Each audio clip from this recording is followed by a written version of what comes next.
Halo Pak Tikno dan semuanya, saya Agilsa dan beberapa teman-teman saya dari kelompok God's Calling akan menjelaskan tokoh Alkitab yang kami pilih dari Perjanjian Lama, yaitu Musa.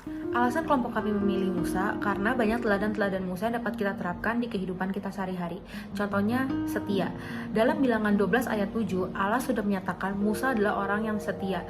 Kesetiaan Musa terlihat saat ia senantiasa tunduk terhadap otoritas Allah saat memimpin bangsa Israel di padang gurun.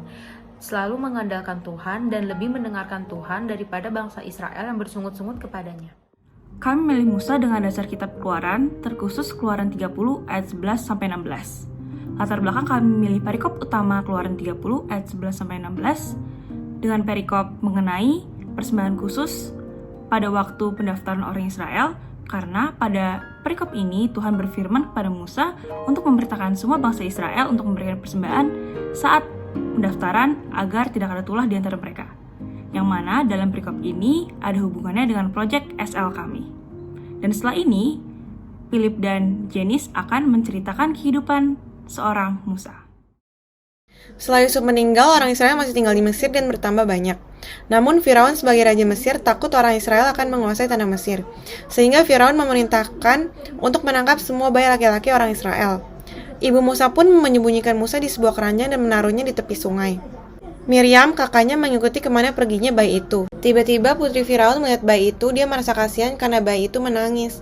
Lalu Miriam mendekati putri Firaun dan mengatakan ada ibu yang mau merawatnya, yaitu ibu Yokebed. Akhirnya Musa pun selamat dan tidak tertangkap. Tentulah bayi ini orang Ibrani. Akan kupanggilkah bagi Tuan Putri seorang inang penyusu dari perempuan Ibrani untuk menyusukan bayi itu bagi Tuan Putri? Ya, baiklah. Bawalah bayi ini dan susukanlah dia bagiku.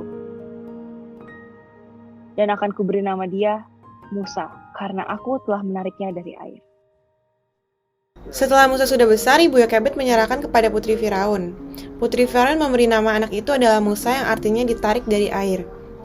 Kemudian Musa diutus oleh Allah yang bercakap untuk Musa melewati seorang malaikat dalam bentuk nyala api yang keluar dari semak, namun tidak terbakar. Allah mengutus Musa untuk menyelamatkan bangsa Israel dari perbudakan. Musa pun kembali ke Mesir untuk berkeinginan Firaun melepaskan bangsa Israel, dan Musa pun ditemani oleh Harun abangnya.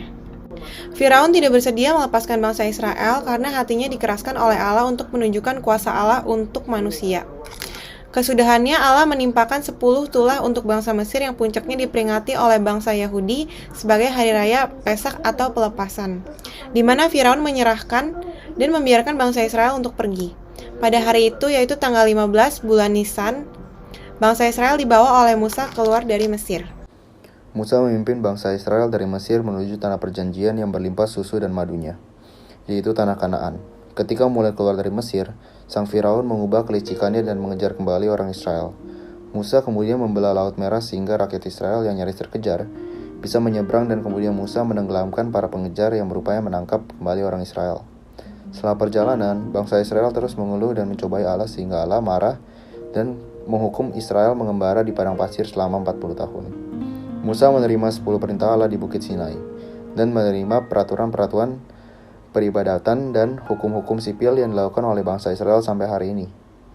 Allah dengan perantaraan Musa melaksanakan banyak mujizat untuk bangsa Israel yang tidak percaya, seperti memberikan mana, air, dan burung puyuh untuk menjadi makanan pokok orang Israel selama di gurun, sehingga mereka tidak kelaparan maupun kehausan.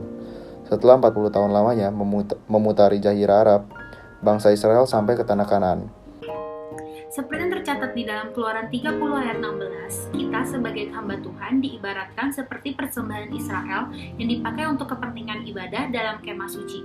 Maka demikian pun hidup yang kita persembahkan kepada Tuhan menjadi suatu hal yang menyenangkan di hati Tuhan. Kita dipakai menjadi alatnya Tuhan dengan cara kita memberi persembahan dan membantu salah satu anak dari Yayasan Panti Asuhan yang kami pilih. Itulah perikop yang kami pilih yang sesuai dengan project service learning kami. Gimana nih teman-teman penjelasan tentang Musa dari kelompok kami? Apakah sudah cukup jelas? Nah, mungkin sekiranya segitu saja video dari kelompok kami. Jika ada kesalahan kata mohon dimaafkan. Goodbye and see you guys!